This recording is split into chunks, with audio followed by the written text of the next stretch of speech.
Shalom. Hidup ini singkat. Pengkhotbah pasal 3 ayat 1 dan 2. Untuk segala sesuatu ada masanya. Untuk apapun di bawah langit ada waktunya. Ada waktu untuk lahir, ada waktu untuk meninggal, ada waktu untuk menanam, ada waktu untuk mencabut yang ditanam. Saudara, seluruh kehidupan termasuk kegiatan-kegiatan manusia adalah bagian dari sebuah siklus yang sudah ditentukan.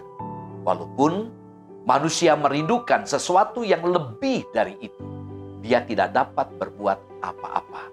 Kita tidak mampu mengendalikan atau mengontrol masa depan kita. Sehebat dan sepintar apapun seseorang tidak akan pernah mengembalikan waktu yang telah kita lalui, sebab segala sesuatu ada masanya dalam kehidupan. Sehebat atau sepintar apapun manusia tak dapat melawan atau menahan lajunya waktu. Apapun yang terjadi, waktu akan terus berjalan tanpa mempedulikan sikap kita terhadapnya. Raja Salomo dalam kitab Pengkhotbah tentang apapun di bawah langit dalam Pengkhotbah 3 ayat 1 tadi, dengan menyebutkan serangkaian peristiwa yang bertolak belakang. Ia menekankan bahwa untuk segala sesuatu ada masanya.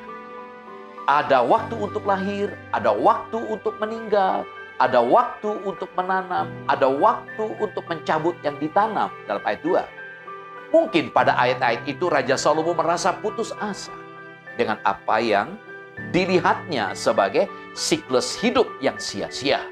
Namun dia juga mengakui adanya campur tangan Allah dalam setiap masa. Bahwa pekerjaan kita adalah pemberian Allah.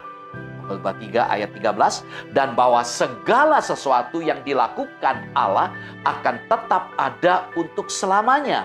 Pengkhotbah 3 ayat 14. Saudara, penulis kitab Pengkhotbah mendaftarkan 14 pasang musim kehidupan yang mungkin juga sudah pernah saudara alami. Daftar waktu itu diakhiri dengan sebuah pertanyaan. Apakah untung pekerja dari yang dikerjakannya dengan berjerih payah? Pengkhotbah 3 ayat 9. Jawabannya cukup membesarkan hati. Orang yang berjerih payah dapat menikmati kesenangan dan itu adalah pemberian Allah.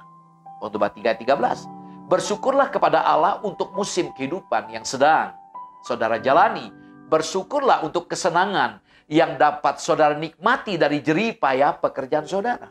Saudara, yang menjadi pokok pikiran kita dari firman Tuhan yang kita baca adalah sehebat atau sepintar apapun manusia tidak dapat melawan atau menahan lajunya waktu. Apapun yang terjadi, waktu akan terus berjalan tanpa mempedulikan sikap kita terhadapnya. Semua yang ada di dunia ini dan lamanya kita berada di dunia ini juga dibatasi oleh waktu.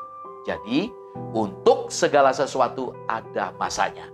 Dan selama kita masih hidup di dunia ini, kita akan terus berpacu dengan waktu. Hati-hati menggunakan waktu yang sudah diberikan oleh Tuhan untuk kita. Pergunakanlah dalam kehidupan kita, jangan sampai kehilangan waktu atau kesempatan dengan sia-sia. Seluruh kehidupan termasuk kegiatan manusia adalah bagian dari sebuah siklus yang sudah ditentukan. Walaupun kita merindukan sesuatu yang lebih dari itu, kita tidak dapat berbuat apa-apa.